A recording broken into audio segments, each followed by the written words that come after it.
سورۃ الضحیٰ ہے، 30واں پارہ چل رہا ہے۔ اس میں 11 آیتیں اور 1 رکوع ہے۔ ضحیٰ کہتے ہیں چڑھتے ہوئے سورج کو۔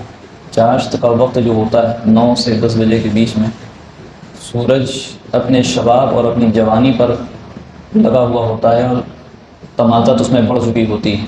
صبح کی جو روشنی ہے سورج کی وہ ہلکی رہتی ہے، کلی طور پر اس کی روشنی اور اس کی گرماہٹ زمین پر نہیں آتی۔ تو سورج کی جو اصل گرماہٹ اور اس کی جو جوانی ہے وہ چاشت کے وقت ہوتی ہے۔ اس سورج کا جو نام ہے وہ اللہ تعالیٰ نے پہلی آیت میں ہی ذکر کر دیا، والضحیٰ کہہ کر کے۔ اس سورت کے نازل ہونے کا سبب نزول بخاری اور مسلم شریف کی روایت میں آیا ہے۔ حضرت جندب ابن عبداللہ رضی اللہ عنہ راوی ہیں، وہ فرماتے ہیں کہ اللہ کے رسول صلی اللہ علیہ وسلم کی ایک مرتبہ انگلی زخمی ہو گئی، خون نکلنے لگا، تو اللہ کے رسول علیہ السلام نے اپنی انگلی کو مخاطب کر کے فرمایا ان انت الا اصبع دمیت وفی سبیل اللہ ما لقیت، کہ تم تو صرف ایک انگلی ہو جو خون آلود ہو گئی ہو، اور یہ خون آلود ہونا اور تم کو تکلیف پہنچنا یہ بھی کوئی عام چیز نہیں ہے، بلکہ اللہ کے راستے میں تم خون آلود ہوئی ہو۔ بخاری مسلم کی روایت میں یہ چیز بھی آئی ہے کہ 1 سے 2 دن اللہ کے رسول صلی اللہ علیہ وسلم کی نماز تہجد چھوٹ گئی تھی، نماز تہجد چھوٹ گئی تھی۔ اور ترمذی کی ایک روایت ہے، اس میں نماز تہجد کا ذکر نہیں ہے، صرف اتنا ذکر ہے کہ اس کے بعد ہوا یہ کہ کچھ دن تک کہ اللہ تعالیٰ نے جبرائیل علیہ السلام کو وحی لے کر کے نہیں بھیجا۔ جب وحی نہیں آتی تھی کچھ دن، اللہ کی حکمت، اللہ کی مصلحت کسی وجہ سے نہیں آتی تھی، تو مشرکین مکہ کو مذاق اڑانے کا موقع ملتا ہے۔ تو اس موقع پر جب والضحیٰ نازل نہیں ہوئی، اس سے پہلے جو ایک وقفہ اور ایک وقت گزرا جس میں وحی نہیں آئی، تو اس میں مذاق اڑایا مشرکین مکہ نے، اور خاص طور سے اس میں سب سے پہل رہنے والی ابو لہب کی بیوی ام جمیل کا نام سب سے آگے، اس نے مذاق اڑایا کہ اللہ تعالیٰ ناراض ہو گئے ان سے، یہ بڑی باتیں کرتے تھے، اللہ کی ہم قریبی ہیں، اللہ کے محبوب ہیں، اللہ کے یہ ہیں، اللہ تعالیٰ نے ان کو چھوڑ دیا، اللہ ان سے بیزار ہو گیا، اللہ نے ان سے جو ہے دوری اختیار کر لی، یہ اس نے بات کہی۔ اور یہ بات سن کر کے تمام مشرکین مکہ لگ گئے کہ ہاں یہی بات ہے، اللہ تعالیٰ نے ان کو نعوذ باللہ چھوڑ دیا ہے۔ اس کے بعد اللہ تعالیٰ نے یہ سورت نازل کی، اور یہ وحی کا کچھ دن تک کے نازل نہ ہونا یہ پہلی بار نہیں تھا، پہلے بھی ہو چکا تھا۔ جب پہلی آیت اقرأ بسم ربک الذی خلق نازل ہوئی، اس کے بعد ایک بہت لمبا زمانہ ایسا ہوا کہ وحی نازل نہیں ہوئی، جس کو فترت وحی کہتے ہیں۔ کافی وقت، کافی ٹائم ہو گیا تھا جس میں وحی نازل نہیں ہوئی۔ جو نازل ہوئی تو اس کے بعد یا ایھا المزمل یا ایھا المدثر کے الفاظ اور صورتیں نازل ہوئیں۔ ایک زمانہ وہ تھا کہ جب یہود یا مشرکین نے سوال کیا تھا اللہ کے رسول صلی اللہ علیہ وسلم سے کہ آپ روح کے بارے میں بتائیے، روح کے سلسلے میں اسلام کا کیا کہنا ہے، آپ کا کیا کہنا ہے، اللہ کیا کہتا ہے؟ تو اللہ کے رسول علیہ السلام نے کیا کہہ دیا تھا کہ ہم بعد میں بتائیں گے۔ کیا کہہ دیا تھا؟ بعد میں بتائیں گے۔ اللہ تعالیٰ کو یہ بات پسند نہیں آئی، انشاءاللہ نہیں لگایا تھا۔ انشاءاللہ کی طاقت ہمیں سمجھ میں آتی ہے کہ انشاءاللہ، کیونکہ ہماری کیا حیثیت ہے بتانے کی، اللہ اور اللہ کے رسول نے جو بات کہی تھی بعد میں بتائیں گے، وہ اسی بنیاد پر کہی تھی کہ ابھی ہمیں علم نہیں ہے، اللہ ہمیں بتائے گا تو ہم تمہیں بتائیں گے۔ تو انشاءاللہ کی طاقت یہاں سے سمجھ میں آئی کہ اللہ ہی سب کچھ کرنے والا ہے۔ تو یہ بات سمجھانے کے لیے اللہ تعالیٰ نے کچھ دن تک وحی روک دی، اس کے بعد وحی نازل کی اور روح کے بارے میں بتایا اور بتا دیا کہ آپ کو انشاءاللہ لگانا تھا۔ ہم کو بھی خبر مل گئی کہ انشاءاللہ کوئی بھی کام آگے کے لیے ہم ڈالیں تو انشاءاللہ اس میں لگا دیں، کیونکہ ہمارے کرنے سے نہیں ہوتا، اللہ کے کرنے سے ہوتا ہے۔ ہمارے حالات ہے جتنے بنے ہوئے ہوں، لیکن کرتا وہی ہے اللہ، ہمارے کرنے سے کچھ نہیں ہوتا، حالات سے کچھ نہیں ہوتا، حالات بدلنے پر اللہ قادر ہے۔ ایک زمانہ یہ بھی ہے کہ سورہ والضحیٰ سے پہلے وحی نازل نہیں ہوئی تو لوگوں نے مذاق اڑانا شروع کیا، تو اللہ تعالیٰ نے وحی نازل فرمائی، سورہ ضحیٰ نازل فرمائی، اس میں کہہ دیا کہ والضحیٰ، چڑھتے ہوئے سورج اور اس کی روشن ہو جانے والی روشنی کی قسم کھائی، واللیل اذا سجا، اور رات کی قسم جبکہ وہ بالکل تاریک ہو جائے، بالکل اندھیری ہو جائے، کیونکہ رات بالکل ایک دم سے تاریک نہیں ہوتی ہے، ایک دم سے اندھیرا نہیں آتا، دھیرے دھیرے آتا ہے، اور کچھ رات گزرنے کے بعد پورا اندھیرا ہو جاتا ہے، بالکل کالی رات ہو جاتی ہے۔ اب 2 چیزوں کی قسم کھانے کے بعد اللہ تعالیٰ جواب دے رہے ہیں ما ودعک ربک وما قلی، آپ پریشان نہ ہوئیے گا ان لوگ کی باتوں سے۔ یہ لوگ آپ سے جو کہہ رہے ہیں کہ وہی نہیں آئی، اللہ تعالیٰ ناراض ہو گیا، اللہ تعالیٰ نے ان کو چھوڑ دیا، اللہ تعالیٰ بیزار ہو گیا، آپ پریشان نہ ہوئیے ان کی لغویات سے، ان کی خرافات سے، ان کی جو ہے بیجا باتوں سے آپ پریشان نہ ہوئیے، غمزدہ نہ ہوئیے، بلکہ اللہ تعالیٰ نے کیا کہا ما ودعک ربک وما قلی، اللہ تعالیٰ نے آپ کو نہیں چھوڑا، آپ کا رب ہے وہ، وما قلی، اور آپ سے بیزار بھی نہیں ہوا، وما قلی، آپ سے بیزار بھی نہیں ہوا، آپ کو پریشان ہونے کی ضرورت نہیں ہے۔ ان کی لغویات میں آ کر کے۔ اب یہاں پر اللہ تعالیٰ نے سورج کے نکلنے کی قسم، جو کہ سورج کی تمازت اور اس کی گرمی بالکل عروج پر ہوتی ہے، اس کی قسم کھائی، اور دوسری طرف اللہ تعالیٰ قسم کھا رہے ہیں رات کے بالکل اندھیرے وقت کی قسم۔ دونوں کی مناسبت کیا ہے اس جواب سے؟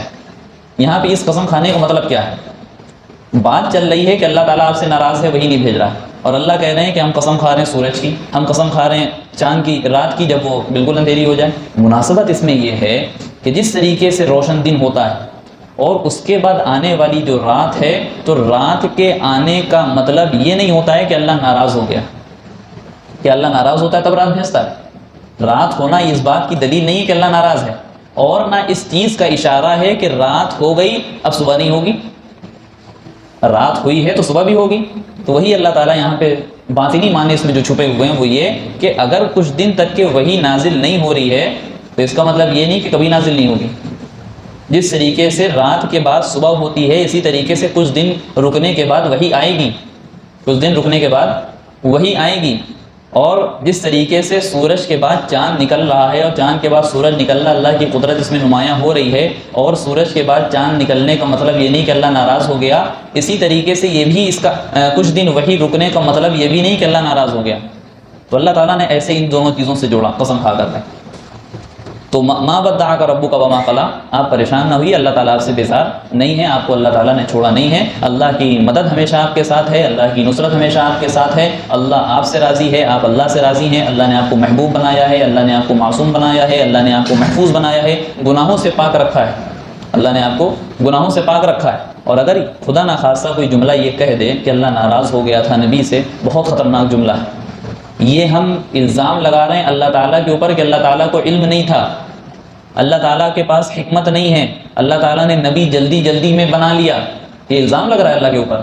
اگر ہم کہتے ہیں کہ اللہ تعالیٰ ناراض ہو گئے تھے نبی سے کیونکہ وہ کام نہیں کر پائے اس طریقے سے جیسے اللہ چاہ رہے تھے، تو یہ الزام اللہ کے اوپر ہے۔ الزام ایسے ہے کہ اللہ تعالیٰ کو کیا نبی بناتے وقت اللہ کو معلوم نہیں تھا کہ یہ نبی آگے چل کر کے کیا کریں گے، یا میرے حکموں کے مطابق یہ کام کر پائیں گے یا نہیں کر پائیں گے؟ ہم اللہ کے علم کے اوپر نشانہ بنا رہے ہیں، الزام لگا رہے ہیں، تو ہم ایسا نہیں کہہ سکتے۔